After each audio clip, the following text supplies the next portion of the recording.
আসসালামু আলাইকুম।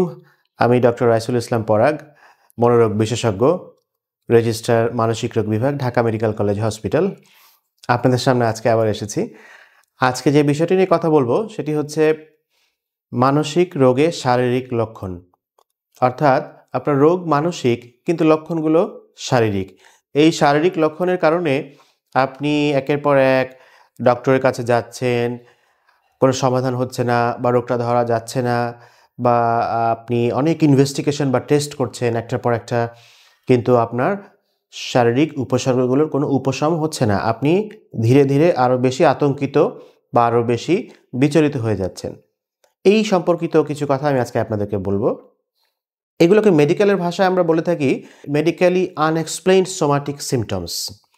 তো সেই আনএক্সপ্লেইনড সোমাটিক সিমটমস মানে কি? সোমাটিক মানে বডি বা বডিলি আমরা বলি। আমরা যদি শুরু করি মাথা থেকে আসতে পারি, টেনশন হেডেক হতে পারে, মাথা ব্যথা করা, একটা চাপ ধরে থাকা ব্যথা, মাথার চারপাশটা টুপির মতো করে থাকা ব্যথা, মাথার পেছনে ব্যথা করে, ঝিম মেরে থাকা ব্যথা, এটাকে বলি আমরা টেনশন হেডেক। আমরা যদি একটু নিচের দিকে আসি, অনেক সময় আমরা বলি যে নন কার্ডিয়াক চেস্ট পেইন, বুকের ব্যথা। বুকের ব্যথা নিয়ে আমরা বারবার ইসিজি করাচ্ছি, বারবার ডক্টরের কাছে যাচ্ছি, কার্ডিওলজিস্টের কাছে যাচ্ছি, বিভিন্ন হসপিটালে যাই, যখনই বুকে ব্যথা উঠে যায়, কিন্তু সব টেস্ট করে দেখা যায় কিছু নাই। তখন ডক্টররা প্রেসক্রিপশনের কোনায় ছোট করে লিখে দেয়, দেখবেন নন কার্ডিয়াক চেস্ট পেইন, অর্থাৎ এটা কার্ডিয়াক বা হার্টের কোনো চেস্ট পেইন নয়। তাহলে ব্যথাটা কিসের? ফুসফুস ভালো আছে, অন্য মাসকুলোস্কেলেটাল সিস্টেম ভালো আছে, তাহলে ব্যথাটা কিসের? এটি আরেকটি মেডিকেলি আনএক্সপ্লেইনড সোমাটিক সিমটম। আরও কিছু আছে, যেমন আমরা বলি যে আইবিএস বলে একটা রোগ আছে, ইরিটেবল বাওয়েল সিনড্রোম বা পেটের সমস্যা, যেটার লক্ষণগুলো কীরকম?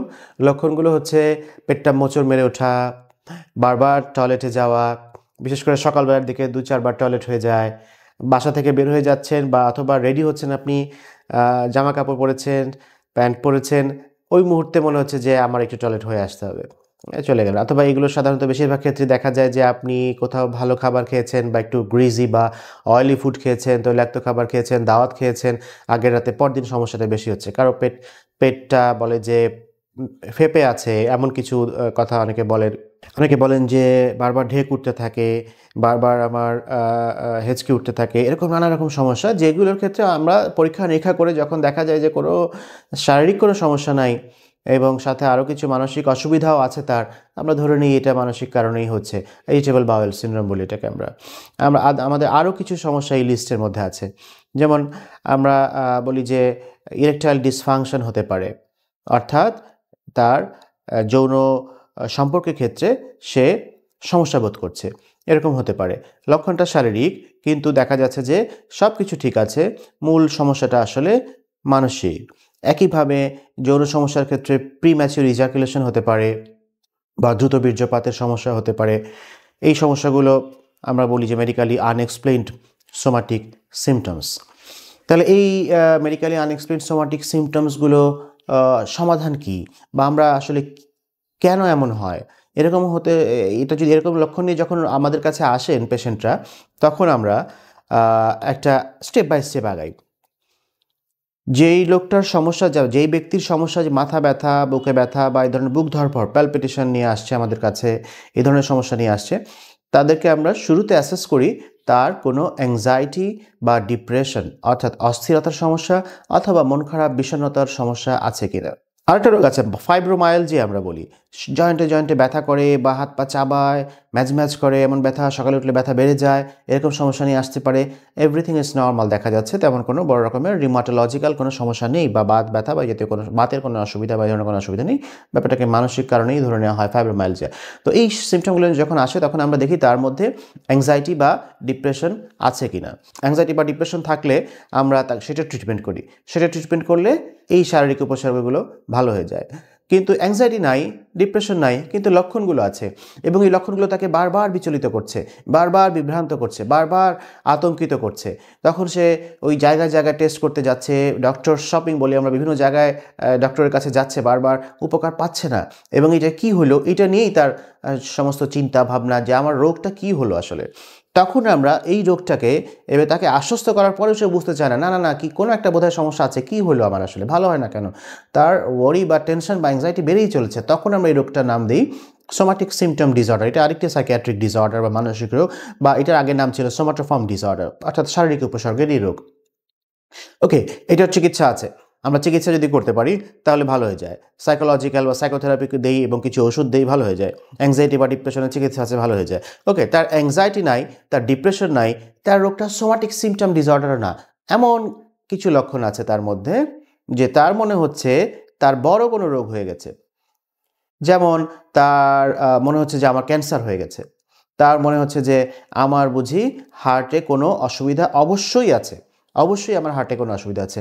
এমনও হয় যারা নিজ ইচ্ছায় বলে যে না ইসিজিতে ধরা পড়ছে না, তাহলে আমি ইকো করব, ইকোতে ধরা পড়ছে না, তাহলে আমি একটা ইটিটি করব। অবশ্যই ইটিটি ইজ নর্মাল, ওকে না হয়তো বা কোনো কারণে ধরা পড়ছে না, আমি এনজিওগ্রাম করব।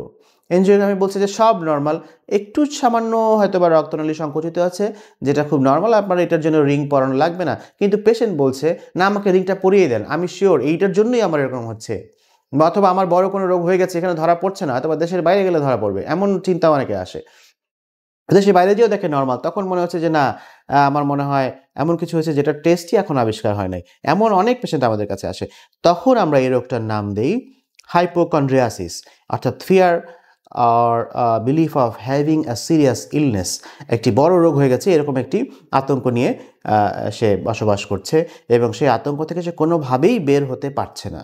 তো তখন আমরা এটা চিকিৎসা আছে, একটা ওষুধ দেই, প্রয়োজন আমরা যেটা সবচেয়ে বেশি এখানে জরুরি, আমরা সাইকোথেরাপি বা কাউন্সেলিং করি, তাকে বোঝানোর চেষ্টা করি, আশ্বস্ত করি, এবং দেখা গেছে যে ভালো হয়ে যায় ধীরে ধীরে। কিন্তু যে জানেই না এই রোগগুলো মানসিক কারণে হচ্ছে, তার কিন্তু আর অশান্তির শেষ নেই, টেনশনের শেষ নেই, দিকবিদিক দৌড়াদৌড়ি করতে থাকে, কোথায় যাব, কোথায় গেলে আমার রোগের উপশম হবে। তো আমার আজকের বক্তব্যের উদ্দেশ্য হচ্ছে যে আপনাদেরকে অ্যাটলিস্ট জানানো যে শারীরিক কিছু লক্ষণ আছে যেগুলো মানসিক কারণে হতে পারে। অনেকে আছে ফিট হয়ে যায়, বারবার ফিট হয়ে যাচ্ছে, এটা মৃগী না, মৃগীর সব টেস্ট করা আছে, সব নর্মাল, কিন্তু ফিট হয়ে যাচ্ছে, এটা মানসিক চাপজনিত কারণে ফিট হয়ে যায়, তখন আমরা বলি এটাকে কনভার্সন ডিসঅর্ডার বলি আমরা। তো এই লক্ষণগুলো সম্পর্কে জানলে, যদি কারোর মধ্যে এরকম লক্ষণ দেখা যায় কিন্তু শারীরিক সব কিছু নর্মাল, তখন এটা কিন্তু মানসিক কারণে হতে পারে। এটা আপনাদের একটু জানা থাকার প্রয়োজন। এটা আমার মনে হয় মানসিক স্বাস্থ্য সম্পর্কে অ্যাওয়ারনেস বিল্ড আপ করাতে হেল্প করবে এবং আপনাদের সচেতনতা বাড়াবে এবং আপনাদের বিভ্রান্তি আশা করি দূর হবে। এবং প্রত্যেকটি রোগের সুচিকিৎসা আছে, এবং সাইকিয়াট্রি বা মানসিক রোগ মানেই কিন্তু পাগলামি নয়। নানা রকম রোগ আছে, হরেক রকম রোগ আছে, যেগুলো দৈনন্দিন জীবনে আশেপাশে সবার মধ্যেই কম বেশি আছে। সেগুলো চিকিৎসা নিলে সম্পূর্ণ ভালো থাকবেন এবং আপনার জীবনটা হবে সুস্থ, সুন্দর এবং আনন্দময়। ধন্যবাদ, ভালো থাকবেন, আবার দেখা হবে। আসসালামু আলাইকুম।